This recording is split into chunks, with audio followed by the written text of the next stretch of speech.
Bonjour à tous. En cette 40e semaine de résistance, j'ai été interviewé sur France Info. Une interview, vous verrez, assez sportive, assez hallucinante honnêtement. Vous me direz ce que vous en pensez en commentaire. J'ai tenté de faire passer les messages, de dire les choses très clairement, par exemple de défendre le professeur Raoult, ce qui semble manifestement interdit, impossible dans le système covidiste, mais nous ne le lâcherons pas et nous ne lâchons pas la vérité. Je pense qu'il faut dire les choses et surtout mettre les faits là où ils sont pour aller vers une autre politique, un autre monde, une autre France humaine, de la liberté, de l'égalité des droits, de la souveraineté du peuple, de la dignité, les valeurs pour lesquelles nous nous battons. À ce sujet, n'oubliez pas de signer et de relayer la grande pétition nationale en soutien au professeur Raoult. Touche pas à Raoult. Le lien se trouve sous la vidéo, en description, c'est extrêmement important. Il y a déjà des dizaines et des dizaines de milliers de signatures. Et puis, je vous demande de nous rejoindre, de nous aider dans le combat, de nous épauler par vos compétences. Pour cela, il faut adhérer, réadhérer aux patriotes. Alors cette carte orange de résistant, pour défendre ces belles valeurs dont je vous parlais. Eh bien, le lien pour faire cela se trouve sous la vidéo en description, ou le lien pour faire un don de soutien au mouvement, lui permettant d'organiser et de financer toutes ces énormes manifestations que nous faisons depuis 40 semaines, qui ont pris une dimension gigantesque cet été, et ça n'est pas fini, bien au contraire. Et nous n'avons pas un centime de l'état d'aide. Donc le lien pour faire un don de soutien au mouvement, aux patriotes, se trouve sous la vidéo, en description également. Tout cela, adhésion, réadhésion, don, c'est défiscalisé aux 2/3 pour vous. Le lien pour adhérer est également en commentaire épinglé, vous le savez. Et enfin, fin de l'interview, vous pourrez cliquer là ou là sur l'écran pour nous rejoindre et vous serez tout de suite les bienvenus dans le combat. Tout de suite, bien accueillis. Et on se battra pour l'avenir, pour maintenant. Et bravo, du fond du cœur, à ceux qui font un don de soutien au mouvement lui permettant de mener cette résistance avec vous. Nous sommes des millions. Vive la France!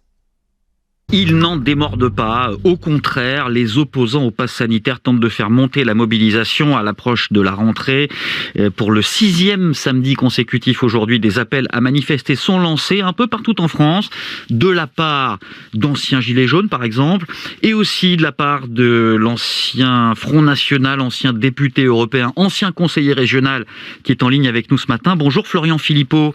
Oui, bonjour. Vous êtes aujourd'hui à la tête du mouvement Les Patriotes.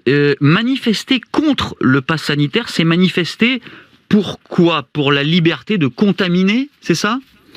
Non, c'est manifester pour, je crois, la liberté des gens, effectivement, parce que je ne me résous pas à ce qu'on soit dans un pays où il faut montrer un statut sérologique ou un carnet de vaccination pour prendre un café en terrasse. Et je crois que c'est manifester pour le bon sens. Parce que faire croire que ce pass sanitaire, au-delà des principes extrêmement choquants qui sous-tendent sa philosophie, à un quelconque intérêt sanitaire, je crois que c'est mentir aux gens. Voilà. Donc vous dites que le virus peut circuler davantage, il peut y avoir plus de malades dans les hôpitaux, les services d'urgence, parce que c'est ça la circulation du virus et l'augmentation des contaminations. Je remarque que la plupart des pays du monde ne sont absolument pas convaincus par ce pass sanitaire, y compris énormément de pays européens qui n'en veulent pas parce qu'ils n'acceptent pas cette société d'apartheid. Ils sont peu nombreux, ils sont quand même très peu nombreux. À le faire, très peu nombreux. Très peu nombreux à le refuser. Vous regardez les pays du monde, l'essentiel des pays du monde n'ont pas de passe sanitaire. La Belgique a fait savoir qu'il n'y en aurait pas, le Royaume-Uni a tout rouvert depuis le 19 juillet, etc. Et vous avez énormément de pays qui n'en veulent pas, du fait des principes, mais aussi parce que, vous savez, on sait maintenant que on peut être vacciné et infecté, et quand on est infecté, vacciné, on transmet de la même manière. Donc, si vous voulez, c'est un faux sentiment de protection. On transmet beaucoup plus faiblement, Florian Philippot. Non, c'est faux. Mais non, mais vraiment, renseignez-vous là-dessus. Vous avez 2-3 mois de retard sur la science. Non, je crois pas. Totalement faux. Je crois pas. Quoi qu'il en soit, ce qu'on sait de façon... Mais non, Florian Philippot, pardon, mais ne dites pas de contre-vérité. Alors à ce moment-là, vous demanderez par exemple au virologue, Monsieur Poindron, Philippe Poindron. Oui, vous pouvez citer un ou deux virologues, mais la majorité, l'essentiel, l'immense majorité des scientifiques vous diront que les personnes vaccinées peuvent certes recevoir et transmettre le virus, mais de façon infiniment plus faible que les personnes qui ne le sont pas. Néanmoins, n'ergotons pas sur ces sujets. Vous dites quoi? Que le monde, la France est en guerre contre un ennemi qui est le virus, et vous vous placez objectivement du côté du virus, du côté de l'ennemi. Vous dites on lutte pas. Écoutez, vous êtes dans votre croyance un peu religieuse. Non, je vous pose la question tout simplement. Attendez, si vous me posez une question, vous me laissez juste parler, parce que sinon c'est une interview de vous-même. Allez-y. C'est moins intéressant. Allez-y, je suis pas sûr. Allez-y. Voilà. Moi, je pense qu'il y a un modèle. Votre modèle, c'est Israël. Bon, on a fait le tour vaccinal. Oui, le modèle que vous développez, qu'on a développé, c'est notamment Israël. D'autres l'ont fait aussi. Vous venez de me dire, le pass sanitaire, c'est formidable. Non, pas du tout. Je vous pose une question. Oui, mais moi, est-ce que vous êtes du côté de la circulation du virus? Ça sert à rien. Vous parlez de religion d'Israël, je vois pas le rapport. Il y a le tout vaccinal, le pass sanitaire, les restrictions. Ça, c'est le modèle français aujourd'hui. Israël a de l'avance sur nous, d'autres pays ont eu de l'avance sur nous. Ça ne fonctionne pas. Je vous donne Israël, hier, ils ont eu l'équivalent de 216 morts pour la France. Ils ont de nouveau une flambée épidémique et ils veulent mettre maintenant un pass sanitaire pour les plus de 3 ans. Donc, d'abord du point de vue de la science, ça n'est pas efficace. Allez plutôt en Suède, vous verrez que ce pays qui a refusé les confinements, les restrictions, etc., aujourd'hui a 1 mort par jour ou 0 mort par jour, et dans une position beaucoup plus favorable, et pourtant un taux de vaccination inférieur à la France. Vous êtes vacciné, Florian Philippot? Attendez, c'est pas la question. Mais si, c'est celle que je vous pose. Vous n'êtes pas vacciné. Non, mais si je peux vous... C'est intéressant, mais si je peux continuer à vous répondre, c'est encore mieux. Non, mais mon statut vaccinal, c'est très intéressant, j'en doute pas, mais je pense que le fond, c'est plus intéressant. Du point de vue des principes, je n'accepte pas une société dans laquelle on voit des vigiles embauchés dans les hôpitaux. Moi, je préfère qu'on embauche des infirmières. Moi, je pense que si cette affaire est totalement sanitaire, alors on embauchera des aides-soignants et des infirmiers dans les hôpitaux plutôt que des vigiles pour contrôler des QR codes. Pardon, mais vous nous emmenez très loin là. Où on voit des Florian Philippot, est-ce que vous acceptez une société où ce virus circule? Puisque vous dites pas de passe sanitaire, donc les gens qui seraient positifs sans le savoir feraient circuler ce virus. C'est cela que vous acceptez?